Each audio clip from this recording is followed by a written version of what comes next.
Life in the Soviet Union, for most people, was not a dramatic parade of ideology or constant secret police chases. It was instead a very long sequence of ordinary days, quietly shaped by shortages, routines, and a kind of patient exhaustion that settled into daily life like dust on a bookshelf. Most mornings began early, not because people were inspired by socialist enthusiasm, but because transport was unreliable and queues rewarded those who arrived first.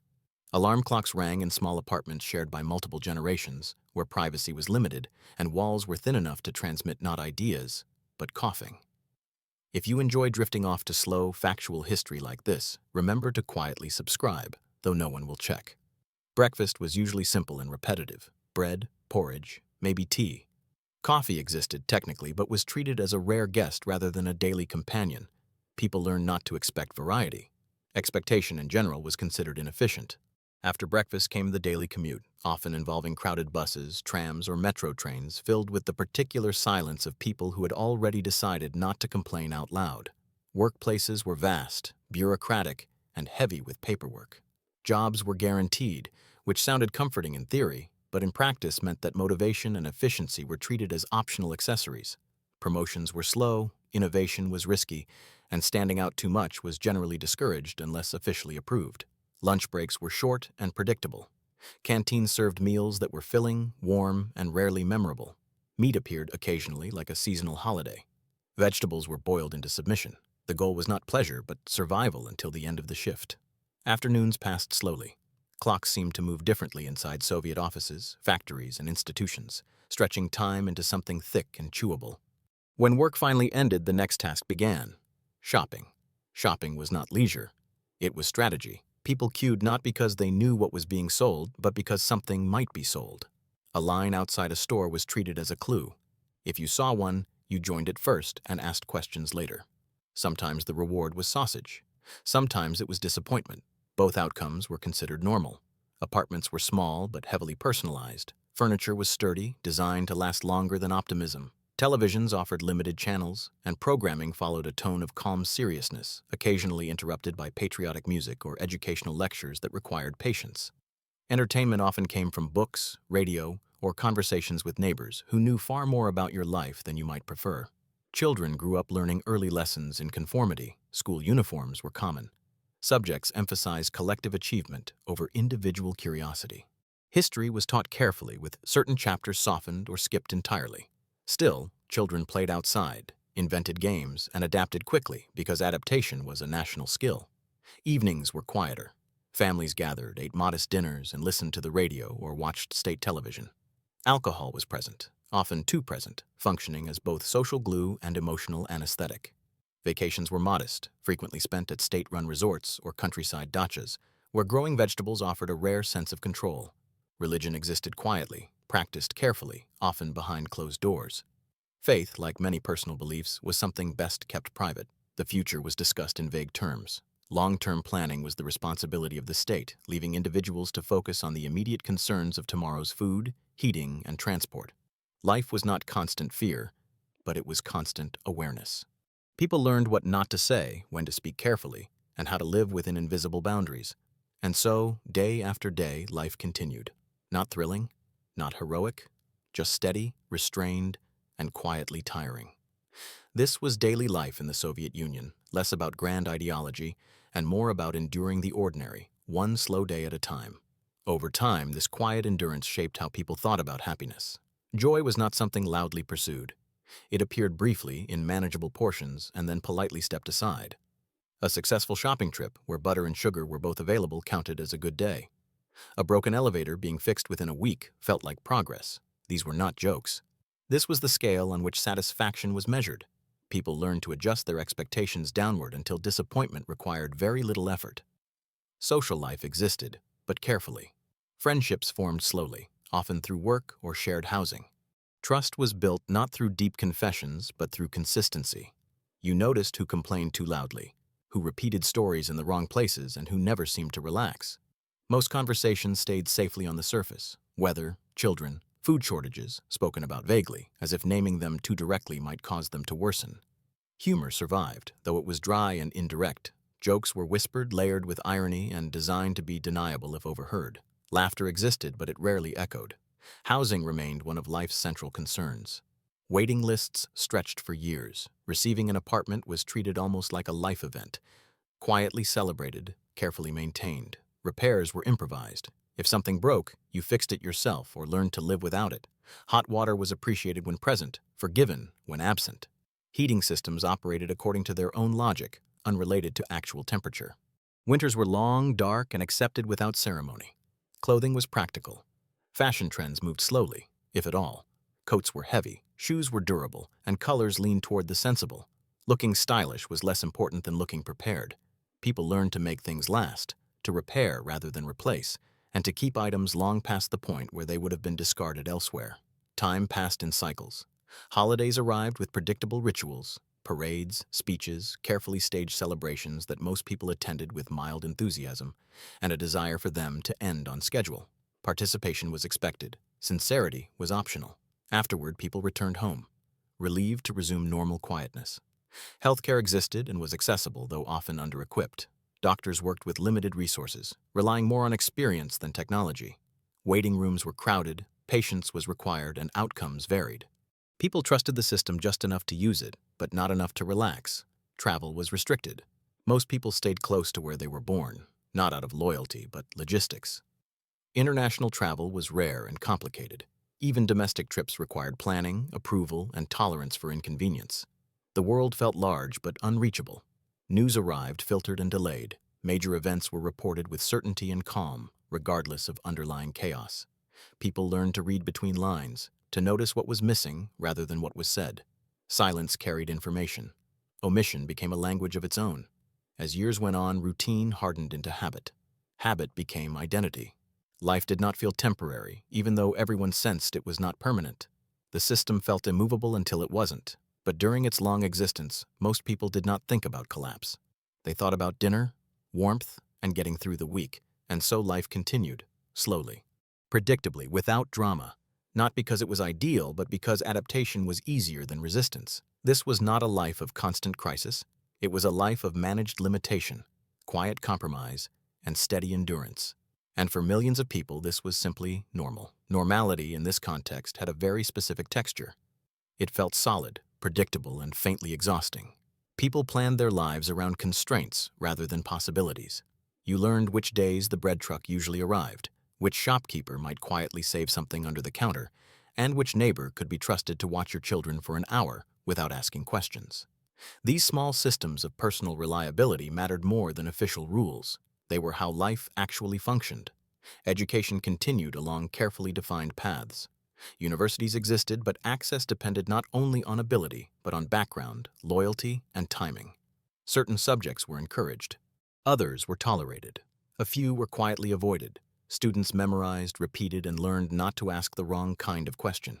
Curiosity survived, but it learned to sit still and wait. Work anniversaries were celebrated. Medals were awarded, certificates were framed and hung on walls. Recognition was public and formal, while dissatisfaction remained private and informal. Most people did not dream of becoming wealthy. Wealth was abstract and suspicious. Stability was the real luxury. A stable job, a functioning apartment, and a predictable routine were considered success. Anything beyond that felt unnecessary, or even risky. Food preservation became an art. People canned vegetables, fermented cabbage, stored potatoes in basements, and treated refrigerators like strategic assets. Scarcity encouraged preparation. When something was available, you took more than you needed, not out of greed, but experience. Future you would be grateful. Kitchens smelled of boiling jars and practicality. Radio voices filled the background, steady and reassuring, even when saying very little. Children absorbed this atmosphere without commentary. They learned patience early. Waiting was part of life.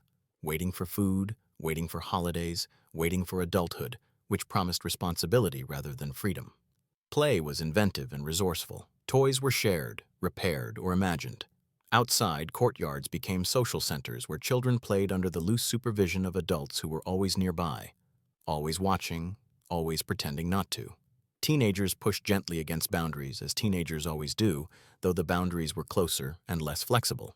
Music was shared hand to hand, recorded and re-recorded until quality dissolved into something almost symbolic. Western culture arrived late and quietly, treated like contraband curiosity. Listening felt slightly rebellious, which made it more interesting.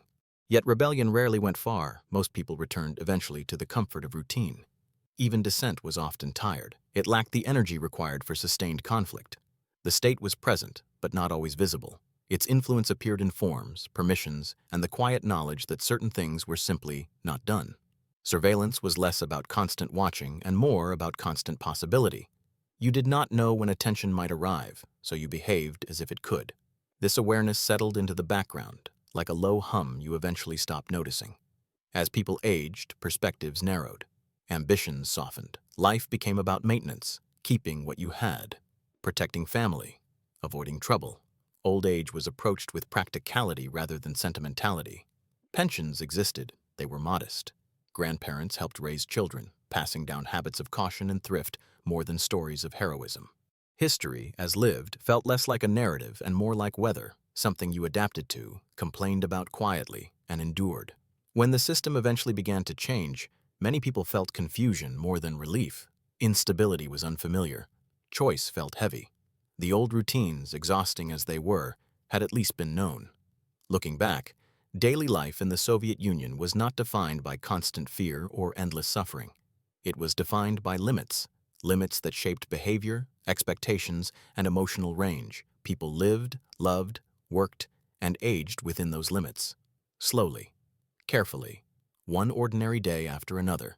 And in those ordinary days, memory settled in quietly. People did not think of themselves as living through history. They thought of themselves as living through Tuesday, or Thursday, or another winter that seemed slightly longer than the last.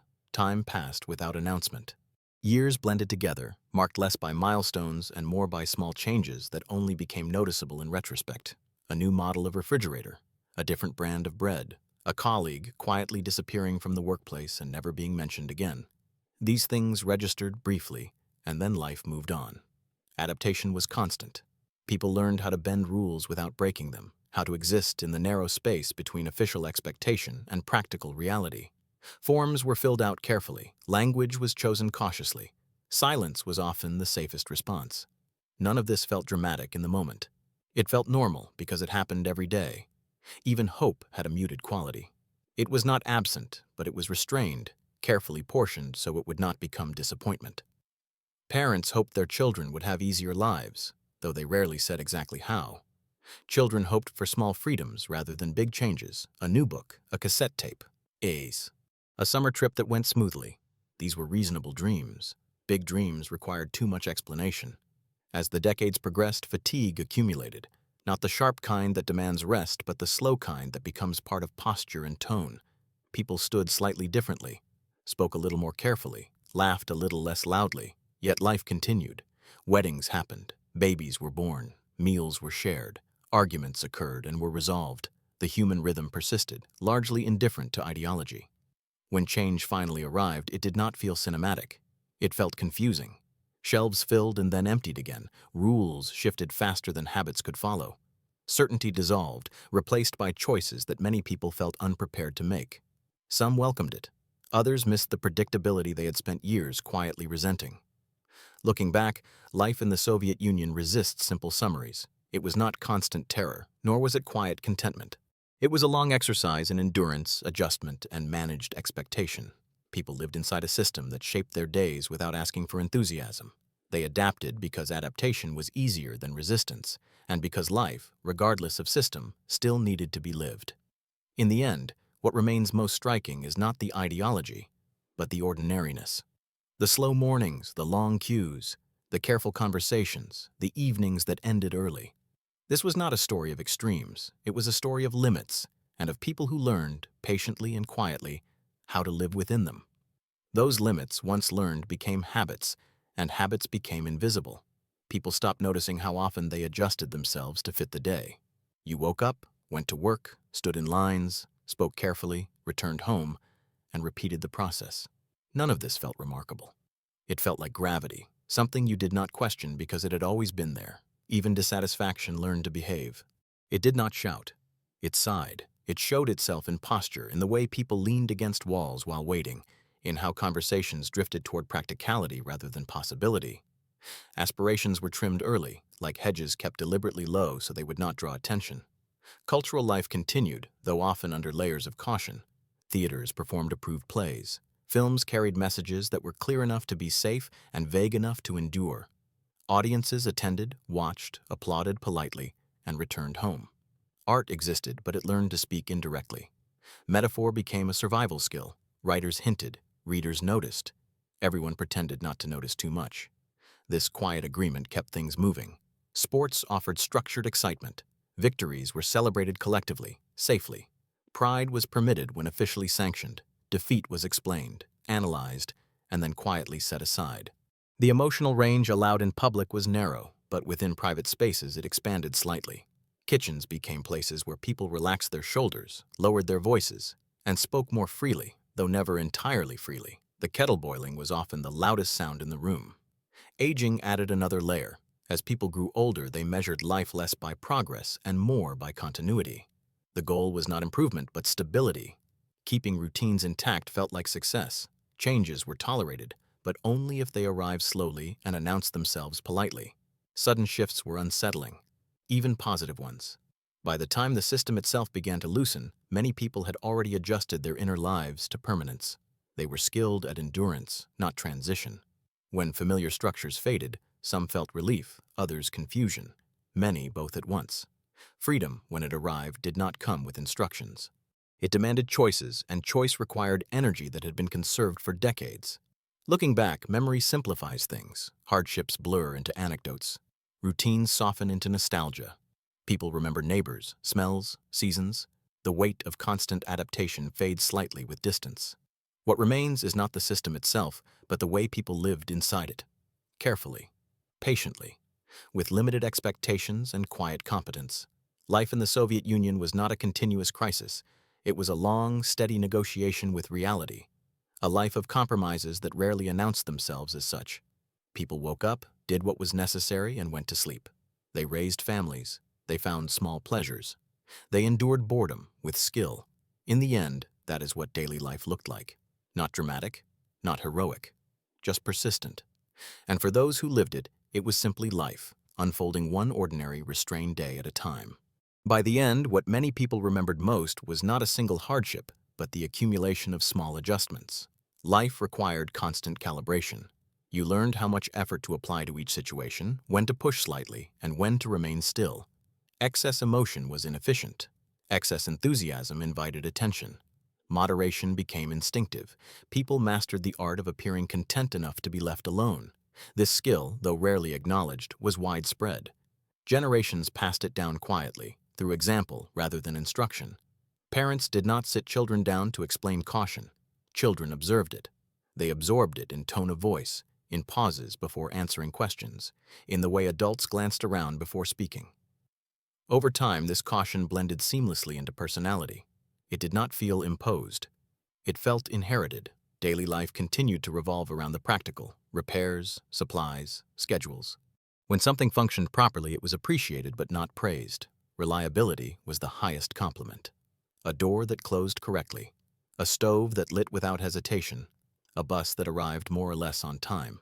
These were small victories acknowledged silently. Celebration would have felt excessive. Seasons structured the year. Summers brought temporary ease, lighter clothing, and slightly better moods. People spent more time outdoors, gardens flourished, and conversations lengthened. Winters narrowed life again. Coats returned, days shortened, energy retreated inward. Winter did not feel dramatic. It felt familiar. Endured without commentary, it was simply another condition to manage. Community existed, though it was understated. Neighbors borrowed tools, shared food, watched each other's children. Help was offered without speeches. Refusing assistance was considered unnecessary pride. Accepting it did not imply weakness. Everyone understood the arrangement. Survival was cooperative, even if ideology rarely entered the conversation. The state loomed, but daily life was built mostly from informal agreements and quiet mutual understanding. As decades accumulated, people became experts in patience. Waiting did not feel like wasted time. It felt like part of the process. Lines were places of observation. You noticed clothing, expressions, habits. You listened without appearing to listen. Waiting rooms, queues, corridors all served as slow-moving classrooms in human behavior. People learned how others endured and adjusted accordingly. Even disappointment lost its sharpness. When expectations are modest, outcomes rarely shock. This emotional economy made life manageable if narrow. Many people did not feel unhappy. They felt contained. Containment over time became familiar enough to be mistaken for comfort. When the world outside shifted, comparisons emerged. Some looked back with criticism, others with surprising fondness. Memory has a way of smoothing edges. Hardships become stories. Routine becomes rhythm. What once felt restrictive can later feel grounding, especially when contrasted with uncertainty. This does not mean the past was easier. It means it was known. Known systems, even flawed ones, require less emotional labor than unfamiliar freedom. In retrospect, daily life in the Soviet Union appears almost deliberately unremarkable. There were no constant emergencies for most people, no continuous panic, just a steady background pressure that shaped choices quietly. People lived inside that pressure without naming it. They adapted, endured, and moved forward in small, careful steps. History often focuses on leaders, events, and collapse. Daily life, however, unfolded far from speeches and headlines. It took place in kitchens, offices, buses, and lines outside stores. It consisted of ordinary people managing ordinary days within an extraordinary system. And when those days are remembered, what stands out is not drama, but persistence. Not ideology, but routine. Not fear, but caution. Life went on, slowly, predictably, quietly. One restrained day at a time. And so the days ended the way they began, quietly. Without summary or conclusion, people went to bed not thinking about systems or futures, but about tomorrow's errands, the state of the weather, and whether there would be bread in the morning. Sleep came easily for some, slowly for others, but it always came, because exhaustion is persuasive. The body adjusted even when the mind hesitated. Dreams, when they arrived, were modest, familiar places, repeated routines, nothing extravagant. Waking up meant starting again, and starting again required very little imagination. This repetition was not discussed. It did not need to be. It was shared knowledge, understood without explanation. Over time, life became something you carried rather than questioned. The weight was steady, evenly distributed, and therefore manageable. People rarely described themselves as unhappy. That would have required comparison. Instead, they described themselves as tired, busy, or simply fine. Fine covered many conditions. It suggested adequacy without optimism. It was the correct answer to most questions. Even as the larger structure eventually loosened and dissolved, the habits remained. They lingered in posture, in speech, in caution. Systems can disappear quickly. Behaviors take longer. Many carried the rhythm of those years with them into new circumstances, finding comfort in routine even when routine was no longer required. Looking back, it is tempting to search for meaning or lessons. But daily life in the Soviet Union does not offer a dramatic moral. It offers a texture, a way of living shaped by limits, patience, and low expectations. People adapted not because they believed, but because adaptation worked. It allowed life to continue with minimal friction. And life, after all, was the priority. Not progress, not fulfillment, just continuation. In the end, that is what daily life was like. Ordinary, restrained, persistent. A long series of days that asked very little emotionally but required constant endurance. Nothing spectacular, nothing cinematic. Just people waking up, doing what was necessary, and going back to sleep. Over and over again. Until one day, without much warning, it was over. What followed, for many, was a long period of quiet comparison. Not the loud kind, with strong opinions and clear conclusions, but the slow, internal kind that happens while standing in a supermarket aisle or filling out unfamiliar paperwork. Life after felt different, but not instantly better. Choice expanded faster than comfort. Abundance arrived before confidence. People who had spent decades navigating scarcity now had to navigate options, and options required decisions. Decisions, in turn, required trust in one's own judgment, something that had not been practiced often. Old habits surfaced without invitation. People still stored food, still repaired things that could easily be replaced, still preferred the known over the new, even when the new promised ease. These behaviors were not stubbornness. They were muscle memory. Years of quiet adaptation do not disappear simply because circumstances change. They remain, subtle and persistent, shaping reactions long after the original cause is gone. Memory, meanwhile, continued its quiet work. It softened edges. Difficult moments became manageable stories. Frustrations became background. People remembered neighbors more clearly than shortages. Conversations more than constraints. The past, viewed from a distance, gained a calmness it may not have had at the time. This does not mean life was better then. It means memory is selective and tired. It keeps what is easiest to carry. For those who lived it, daily life in the Soviet Union was neither a tragedy nor a triumph. It was a long exercise in adjustment. People learned to live within boundaries without constantly acknowledging them. They built lives that fit the space available, emotionally and materially. They found routines that worked, and they held on to them. History often speaks in endings: collapse, change, transition. Daily life, however, rarely noticed these moments as they happened. It continued, largely indifferent, until one day it didn't. What remains is the quiet understanding that ordinary life can exist under almost any system, shaped not by ideology but by habit. People wake up, they eat, they work, they wait, they sleep. Systems come and go, routines endure, and for a very long time, this was simply how life was lived, quietly, carefully, one ordinary day after another. Eventually, even the comparisons grew quieter. The need to measure past against present softened, replaced by the more immediate concern of simply getting through the day. Life has a way of narrowing itself like that. Grand reflections fade, and what remains is the familiar rhythm of ordinary tasks. People adjusted again, as they always had. Adjustment was, after all, their most practiced skill. The difference now was that the rules were less clear, and certainty had been replaced by something looser and more demanding. Some missed the predictability, others did not. Most felt a mix of both and learned to live with that too. Looking back, the Soviet years did not stand out as a single chapter with sharp edges.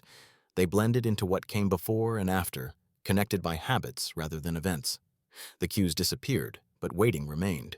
The slogans faded, but caution stayed. The system ended, but the way of moving through life continued, carried quietly from one era into the next. This is often how daily life works. It outlives the structures around it. It adapts, reshapes itself, and continues without ceremony. When people speak now of life in the Soviet Union, they often search for extremes, for suffering or nostalgia, for condemnation or defense. But daily life resists these categories. It was not lived at the level of theory. It was lived at the level of routine, of meals prepared, floors swept, children raised, and days endured. People did not experience history as a narrative. They experienced it as a schedule. And schedules, once learned, are hard to forget. In the end, what remains is not a lesson, but an impression, a quiet understanding of how ordinary people can live within almost any system, provided it allows for continuity. Life, stripped of drama, becomes manageable. Not exciting, not inspiring, just manageable. And for millions, that was enough. That was daily life. Not remarkable, not heroic, not especially memorable while it was happening. Just life, moving slowly forward, one restrained, ordinary day at a time. By the time people fully adjusted, the small rhythms of life had taken on a permanence of their own. Even when circumstances changed, shops reorganized, shortages eased, policies shifted, the body and mind still moved according to patterns shaped over decades.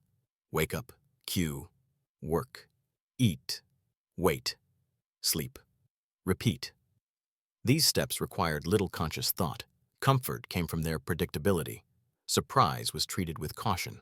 Pleasure was measured in modest increments, often unnoticed until later.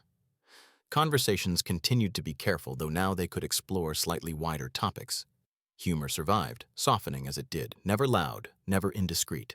Older generations passed their learned patience and restraint to the young, though the lessons were more implicit than verbal.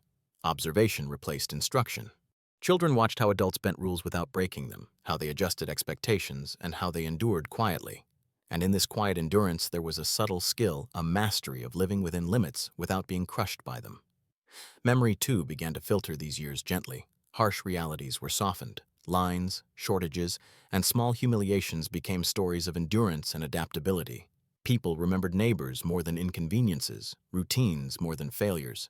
The larger system faded in recollection, leaving behind only the texture of ordinary days. It was not a history of crises or triumphs, but of human persistence under constraint. And that persistence, practiced over years, became a defining feature of life itself. Waking, working, waiting, sleeping, and repeating, always within the boundaries quietly learned, one restrained day at a time.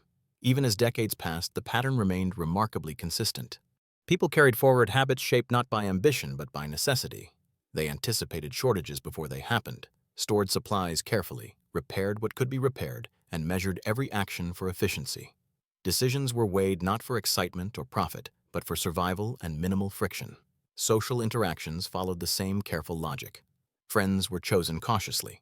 Conversations were tempered. Complaints were softened or left unspoken. Trust was given sparingly, observed quietly, and maintained with small acts of reliability. Communities existed, but their cohesion was understated, based on shared endurance rather than shared ideology. Holidays, when they arrived, were modestly celebrated. Rituals offered structure but rarely emotion. People learned to find contentment in the mundane, in the small certainties of daily life. Life, in this sense, became a series of small victories. A functioning stove, a successful trip to the store, children fed and clothed. Over time, these victories were enough to sustain the rhythm of living.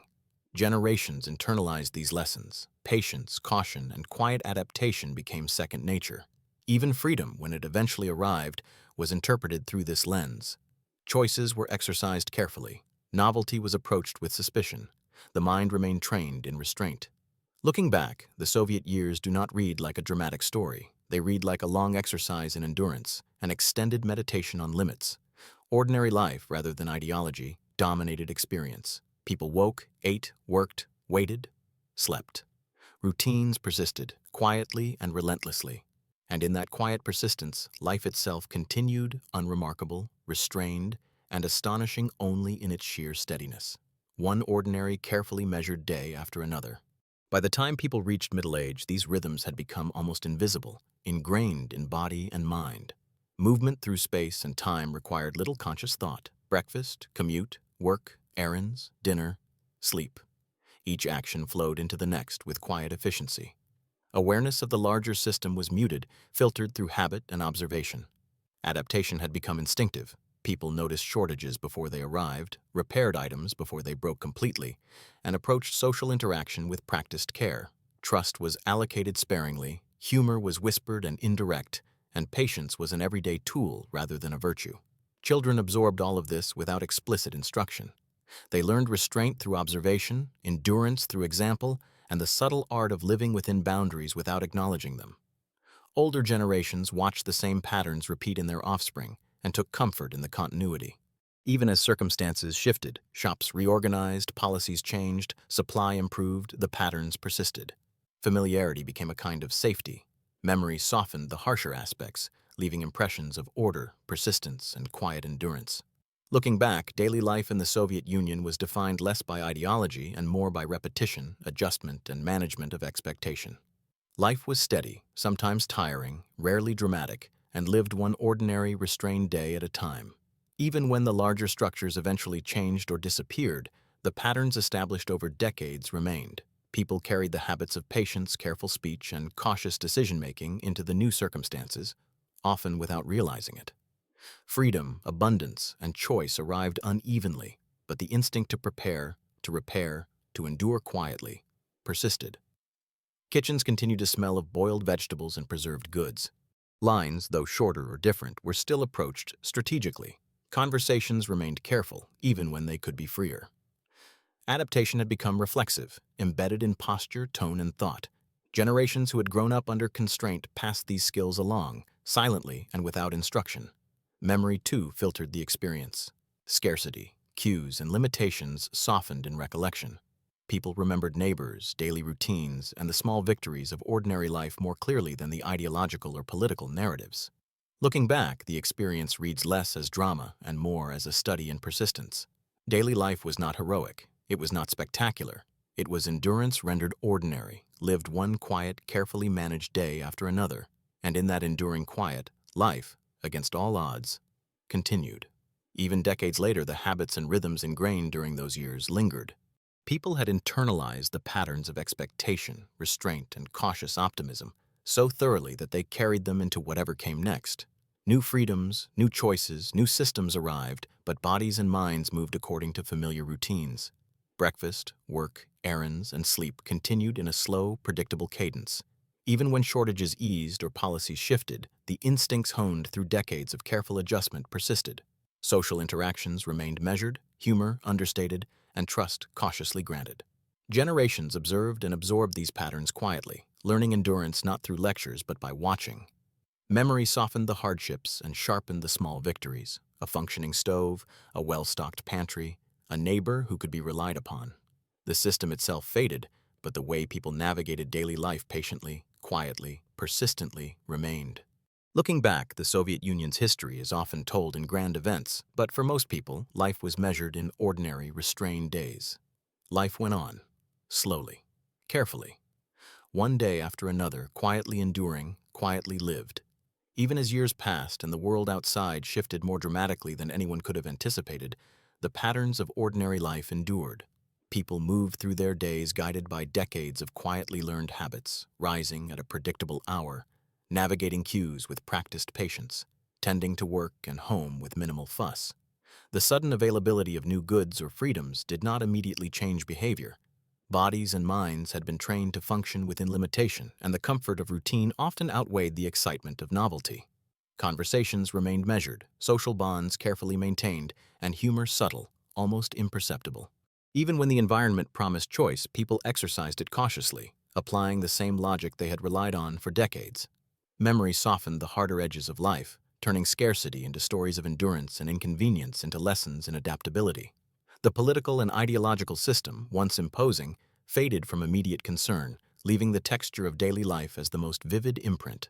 Ordinary actions, cooking, cleaning, commuting, working, waiting, sleeping, remained the structure around which lives were organized.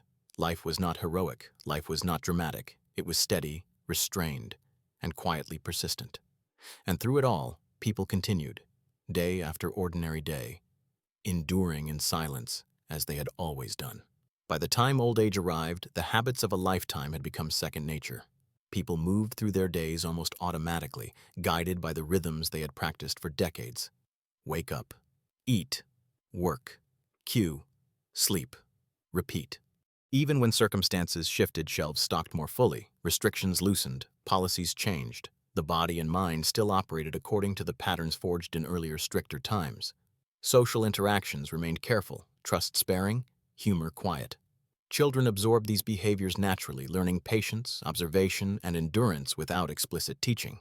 Memory filtered hardships into distant stories, leaving the impressions of routine, persistence, and subtle victories: a functioning apartment, a neighbor's reliability, a week without crisis.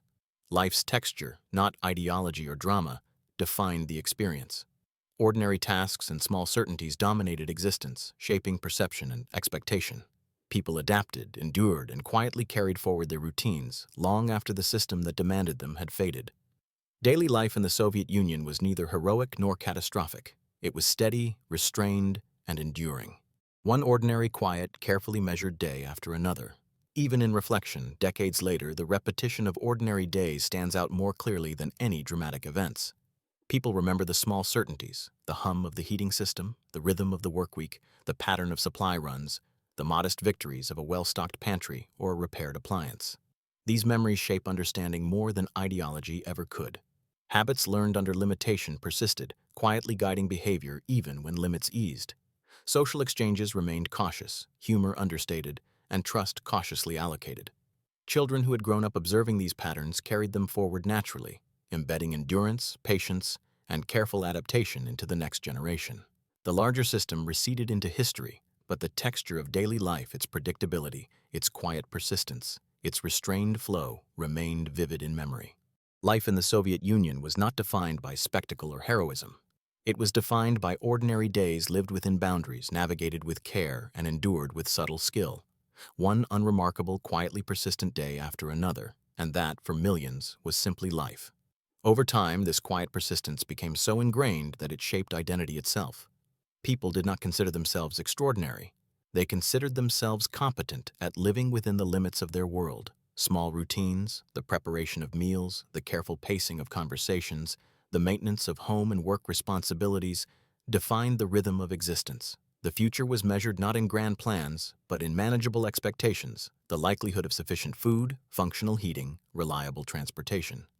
Even leisure was subdued, guided by what was available, safe, and predictable.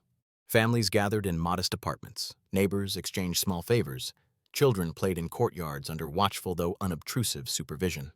Laughter was quiet, and joy came in brief, contained moments: a neighbor's gift of extra sugar, a letter arriving intact, a stove functioning without interruption. Life continued, largely free from drama, punctuated by predictable tasks and the occasional small pleasure. People endured, adapted, and passed these behaviors along silently, teaching resilience and cautious optimism without instruction. History often highlights revolutions and collapses, but the Soviet Union's story for ordinary people was far subtler, a long succession of ordinary, carefully navigated days. And through it all, life went on, quietly, persistently, one restrained day after another. Even as decades accumulated and the political structures eventually transformed or dissolved, these patterns remained quietly embedded in everyday life. People continued to rise at familiar hours, organize their routines around predictable cycles, and approach social interaction with the same cautious awareness that had guided them for years. The arrival of new goods, freedoms, or choices did not instantly rewrite behaviors. Habits honed under constraint proved resilient. Kitchens still smelled of boiled vegetables and preserved foods. Lines, though shorter or better stocked, were approached with strategic patience. Conversations remained measured, humor persisted, subtle and indirect. Memory filtered hardship into manageable narratives, highlighting small victories over large disappointments. A functioning apartment, a neighbor who could be trusted, an uninterrupted week. Ideology faded into the background, leaving the texture of daily life, the rhythms, routines, and quiet persistence as the lasting impression. Life in the Soviet Union was not heroic, dramatic, or thrilling. It was steady, restrained, and enduring, composed of ordinary, carefully navigated days. And through all of it, people continued, adapting, enduring, and moving forward, one quiet, ordinary day at a time.